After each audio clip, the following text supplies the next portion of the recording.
Fashion designer Nasrin Rumi. আসুন কথা বলি আমাদের আজকের অতিথির সাথে। স্বাগত 21শে দুপুরে। তোমাকেও স্বাগত। ভীষণ ভালো লাগছে রুমি আপা, আপনাকে পেয়েছি। অনেকগুলো বিষয় নিয়ে কথা বলার ইচ্ছা, এবং আপনাকে প্রথমে বলি ভীষণ ভালো লাগছে দেখতে। কই মনেও তো হচ্ছে না। না, খুব ভালো লাগছে। তো প্রথমেই যদি বলি যে ফ্যাশন ট্রেন্ড নিয়ে কথা বলি, এবং আমাদের এই তো গরম শেষ হয়ে এখন তো মানে হেমন্ত চলছে। তো হেমন্তকালের পরেই তো শীত চলে আসে, শীত আসি আসি করছে। তো এই অবস্থায় আমরা দেখছি যেমন আজকে আপনি খুব চমৎকার একটা শাড়ি পরেছেন, খুব সম্ভবত আপনার নিজের করা, এবং এটা একটা ডার্ক কালার, আমরা রেড সবসময় শক্তির রং, ভালোবাসার রং হিসেবে লালকে বলা হয়, এবং সেটার সাথে কমলার একটা কম্বিনেশন। তো যদি বলেন যে এই সময় যে কালার ট্রেন্ডটা চলছে, নিশ্চয়ই সেখান থেকে আপনি পড়েছেন, এখনকার কালার ট্রেন্ডটা আসলে কি? এখন শীতকাল এসছে তো এখন ডার্ক কালার গুলো মানুষ বেশি প্রেফার করবে, যত ডার্ক কালার ব্রাইট কালার গুলো পড়তে পারে। তাই এটা অ্যাকচুয়ালি যখন ইচ্ছা হয় পরিবেশ পরিস্থিতি অনুযায়ী সে পড়তে পারে। তা আমি রেড কালার আজকে নিয়েছি, সবসময় হোয়াইট পরি, ব্ল্যাক পরি, তাই ইচ্ছা করে একটু চেঞ্জ। না, you looking different and very gorgeous in fact. তো এই যে আমাদের দেখা যায় যে যদি ফ্যাশন হাউস গুলোর কথা বলি, না আমাদের ফ্যাশন হাউস গুলো কিন্তু প্রত্যেকটা সিজনে আলাদা আলাদা কালেকশন তৈরি করে। তো লাবণ্যর এবার শীতের জন্য কি কালেকশন রয়েছে? লাবণ্যের যেটা এই হচ্ছে যে এখন হুডি আইটেম, হুডি দিয়ে পাঞ্জাবি যেগুলো, এইগুলো শীতের কুয়াশার জন্য হালকা কটনের উপরে এটা থাকবে। তো এরকম ডার্ক কালার গুলোই বেশি আমরা এখন এই সময় যত থ্রো করা যায়, খদ্দর কাপড় এগুলো খুব ভালো চলবে। ওইটাকে টাই ডাই করে এই ধরনের এই সিজনের জন্য আমরা রেডি হচ্ছি আর কি। আচ্ছা আচ্ছা, শাল আমরা জানি, গুলো হ্যাঁ চলবে, এই স্টল জায়গাটায় গুলো। আমি আসছিলাম আপা, যে শাল আমরা সবসময় জানি যে লাবণ্যর কিন্তু একটা স্পেশাল আইটেম হচ্ছে শল গুলা, শাল লাবণ্য, গুলো, এবং স্টল গুলো ভালো জি, হচ্ছে। এবং শলের মধ্যে দেখেছি আপনি সবসময় খুব হাতের কাজগুলো করান, খুব হালকা সুন্দর। তো এবার কি সেটা থাকছে? হ্যাঁ, থাকছে। আচ্ছা, এই তো গেল। আমরা যদি লাবণ্যর কালেকশনের কথা বলি তাহলে তো শুনলাম আর কি। তো আমার খুব জানতে ইচ্ছে করছে আপা, আমরা জানি যে আপনি খুব স্ট্রাগল করে আজকের যে লাবণ্যর এই অবস্থান সেই জায়গায় মানে দাঁড় করিয়েছেন। সেই জায়গা থেকে অবশ্যই নারী এন্টারপ্রেনার হিসেবে আপনার একটা আলাদা অবদান রয়েছে, এবং আপনাকে দেখে অনেকেই কিন্তু অনুপ্রাণিত হয়ে এই কাজের সাথে যুক্ত হয়েছেন। তো সেখান থেকে যদি আপা বলেন, আপনি যে আপনার শুরুটা নিশ্চয়ই খুব সহজ ছিল না, সেটা কিভাবে ঠিক হয়েছিল? আছে, প্রথমে একটু কারেকশন করে দিই। এই শাড়িটা আমার উইভিং না, তবে তাঁতের শাড়ি। আমরা ডিজাইনটা বড়জোর একটু চেঞ্জের জন্য বলি, এছাড়া আর ওরাই উইভ করে। আমরা কিন্তু মানে আপনার তত্ত্বাবধানে ডেফিনেটলি না, আমার কিছু শাড়ি তত্ত্বাবধানে থাকে, এই শাড়িটা যেমন আমার তত্ত্বাবধানে না, কিন্তু আমাদের সাজেশন অনুযায়ী আর কি এতটুকু। তো এটা হয়েছে কি, ওরাই এত এখন এক্সপার্ট হয়ে গেছে, ওরাও ভালো ভালো ডিজাইন, মানে আমাদের এই কনসেপ্ট গুলো বিভিন্ন হাউজের এগুলো পেতে পেতে ওরাও কিছুটা গ্রুমড আর কি। আমাদের ভিউয়ার যারা আছে তাদের তো বিশ্বব্যাপী না শোনা। হ্যাঁ, আরেকটা হয়েছে যে স্ট্রাগল সবাইকেই করতে হয়, কোনো স্ট্রাগল ছাড়া কেউ সাফল্য পাবে না আর কি জীবনে, সেটা হলো।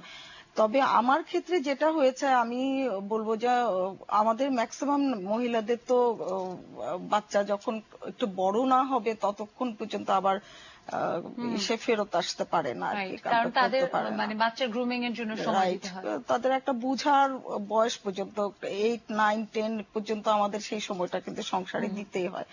বিভিন্ন এই যে তাদের বিভিন্ন সমস্যাগুলো রাইজ করে, যার জন্য এই সময়ের পরে ছেলে মেয়ে ম্যাট্রিক দেবার পরে কিন্তু মারা একটু সুযোগটা পায় ফিরে আসার জন্য।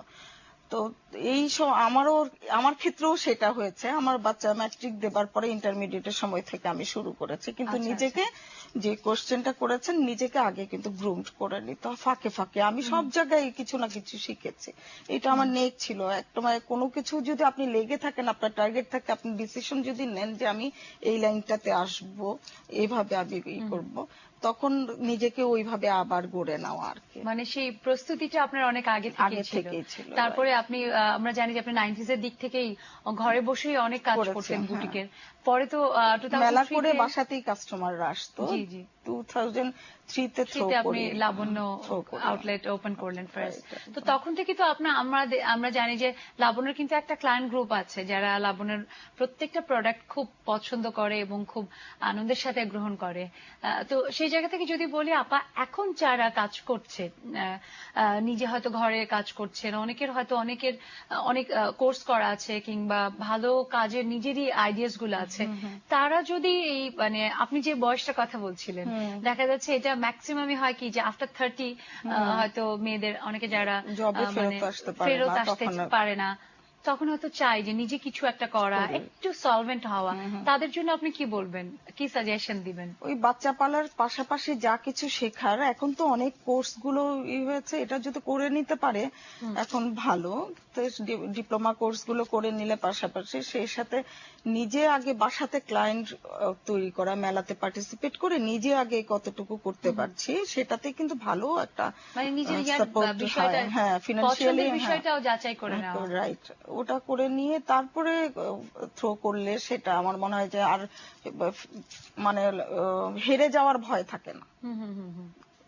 মানে সাফল্য আপনি পাবেন আর কি, এত কষ্ট।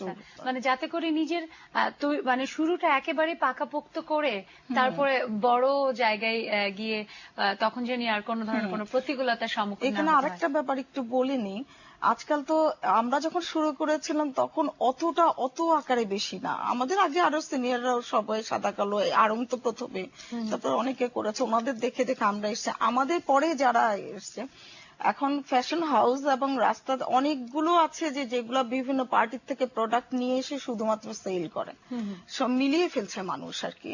সেটা মানে ওটাকেও বুটিক্স বলছে।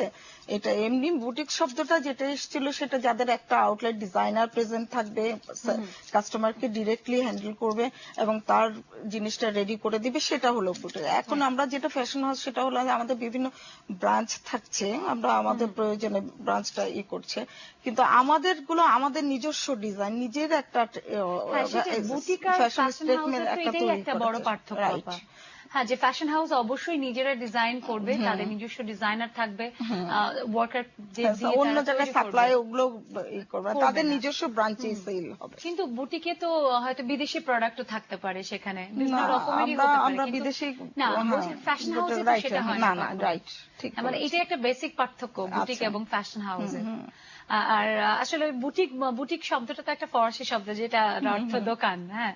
সো কিন্তু ফ্যাশন হাউস অর্থাৎ একটা কম্প্যাক্ট, আমরা জানি যেমন যে লাবণ্যতেও একেবারে শাড়ি থেকে শুরু করে সেখানে অনেক অ্যাক্সেসরিজ, হোম অ্যাক্সেসরিজ আছে, অর্থাৎ এটা একদম কম্প্যাক্ট একটা হাউস। আমরা জানি যে লাবণ্যর একটা নিজস্ব ধারা আছে এবং নিজস্ব ক্লায়েন্ট গ্রুপ আছে। তো সেই জায়গাতে আপা আপনার কোন বিষয়টা নিয়ে বেশি, যেমন শাড়ি, সালোয়ার কামিজ, আপনাদের চাদর বেশি পাই শাড়িতে। আমি দেখলাম পাঞ্জাবিতে, আমার শাড়িতে কাজ করতে অনেক মজা লাগে। আমি এমনিও ডিজাইনাররা পাঞ্জাবি, থ্রি পিস এগুলোতে ডিজাইন করছে, কিন্তু শাড়িতে আমি বরাবরই আমার নিজের। আমি জানতাম তারপরেও আজকে, কারণ আমি আপনার শাড়ির মডেলও হয়ে কাজ করছি, অসাধারণ আপনার শাড়ির কাজগুলো অনেক ডিফারেন্ট।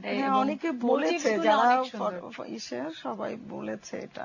এবং যাই আমার সমস্যা কি, পুঁজি স্বল্পতা। আমার বললাম না, আমাদের নারীদের ক্ষেত্রে আমার একদম সম্পূর্ণ, অনেকে হাজবেন্ড বা অন্যরকম সাপোর্ট করে বা নিজে হাজবেন্ড ওয়াইফ ইনভলভ হলে সেটাকে একটা করে, বা দুইজন পার্টনার মিলে করলেও, কিন্তু আমি কিন্তু একদম প্রথম থেকে আমার একাই করতে হয়েছে। আমার পুঁজি আমাকেই। এবং ব্যাংক এই প্রসঙ্গটা উঠলো যখন, এটাও একটু বলে নেই যে আমাদের ব্যাংক সাপোর্টটা কিন্তু নারী উদ্যোক্তাদের প্রপার ভাবে পায় না। অনেক ফ্যাক্টর, অনেক কিছু বের করতে হয়। এখন কিন্তু সব ব্যাংকগুলোতেই বলছে, কিন্তু তাদের যে সুদের যে পরিমাণ, ওটা সার্ভাইভ করতে পারে নিয়ে ওই ডিফল্টার হয়ে যাচ্ছে। আপনার কি মনে হয় আপা যে এই যে অবস্থা, নারী উদ্যোক্তাদের মানে সামনের দিকে এগিয়ে যাওয়াটাকে আরো মানে সুগম, তাদের পথটাকে সুগম করার জন্য আমি সরকারের কি ভূমিকা রয়েছে? সেটা হচ্ছে কি, সরকার প্রথমে দেখতে হবে যারা 35 এজ গ্রুপটা ভাগ করে ফেলা উচিত। সেই এজ গ্রুপটা নারীদের ক্ষেত্রে স্পেশাল। আমি এই মুহূর্তে আমি যদিও ছেলে মেয়ে সবার সাথে করছে, কিন্তু আমি এই প্রসঙ্গে এখন বলছি শুধুমাত্র নারীদের ক্ষেত্রে, যাদের এজ গ্রুপটা ভাগ করে ফেলা উচিত। যারা ক্লাস 9-10-এ রেখে দেয় তখন তারা জবেও কিন্তু রিটার্ন করতে পারছে না। তাদের ক্ষেত্রে হয় কি, ওই ফ্যামিলির জন্য স্যাক্রিফাইসটাই তাকে করতে হয়, এবং ওই মানে যত কথা না পারা ব্যর্থ সবকিছুই কিন্তু তার মাথায় নিয়েই কিন্তু এগুতে হবে, একটা স্ট্রাগল নামছে। তা ওইসব নারীদের ক্ষেত্রে কিছুটা ওই যে সামাজিক উন্নয়নের খাতে যেমন ব্যাংকগুলোকে এগিয়ে আসা উচিত, তাদের ক্ষেত্রে সুদের হারটা একদম কমিয়ে দেওয়া উচিত, যাতে তারা সার্ভাইভ করতে পারে। এবং এখন যেটা হচ্ছে ট্র্যাডিশন গুলো এবং আমাদের যে ফ্যাশন হাউসের যে একটা ঐতিহ্য তৈরি হয়েছে সেটাকে যেন সামনের দিকে নিয়ে যেতে পারি। এখন আমরা কিন্তু একদম শেষে চলে এসেছি। উপরে ভাষা কিন্তু এখন প্র্যাকটিক্যালি আসলে কিন্তু সুদের মানে পরিমাণে সেটা অনেক অনেক ঝামেলাপূর্ণ একটা এখানে বিষয়। আরেকটাও কথা বলে নিই, আমরা যারা দেশজ তাঁত নিয়ে কাজ করি, ইম্পোর্টেড আইটেমের সাথে আমাদেরকে কিন্তু গুলিয়ে ফেলছে। আমরা সবসময় যেটা বলে আসছি, ওদের ভ্যাট আমাদের একই সমান করে ফেলছে। ওরা ইন্ডিয়ান প্রোডাক্ট 1000 টাকা দিয়ে কিনে 4-5 হাজার টাকাও সেল করতে পারছে, প্রফিটটা ওইভাবে রাখতে পারছে। আমরা কিন্তু একদম মিনিমাম প্রাইসে আমরা দিতে পারছি, কিন্তু সেখানে আমাদের সমানভাবে ধার্য, এবং দোকানের ভাড়ার উপরেও এখন ভ্যাটটা।